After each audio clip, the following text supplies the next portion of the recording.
మనం నోట్లని వాడద్దన్నటువంటి digital money వైపుకి మనల్ని తీసుకెళ్ళిపోయారు.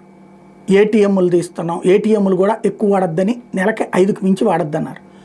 దానికోసం అని చెప్పి యూపీఐ యాప్స్, ఆ యాప్స్తో పాటుగా ఫోన్పేలా రకరకాల పేలు నిన్న ఒక్కసారిగా ఆగిపోయినాయి.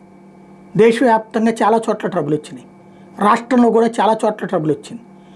ఇప్పుడు ఏమైపోయింది, చేతిలో డబ్బులు పట్టుకెళ్ళడం మానేశారు, ఈవెన్ ఏటీఎం కార్డు పట్టుకెళ్ళడం కూడా మానేశారు. ఫోన్లో ఉంది కదా అని చెప్పేసి చాలామంది జరుగుతున్నటువంటిది అది. వెళ్ళి ఏదైనా హోటల్లో తిన్నాక అది పని చేయకపోతే ఏంటి పరిస్థితి,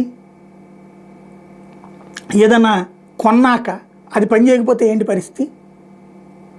జేబులో డబ్బులు పట్టుకెళ్ళినోడు హ్యాపీగా ఫీల్ అయ్యాడు, పర్లేదులే అని. డబ్బులు పట్టుకెళ్లకుండా ఉండేవాడు నానా తిప్పలు పడ్డాడు. నిన్న కనీసం 2-3 గంటల పాటు తిప్పలు పడ్డారు. ఇది ఒక్కసారిగా ఉలికిపాటుకు గురి చేసింది.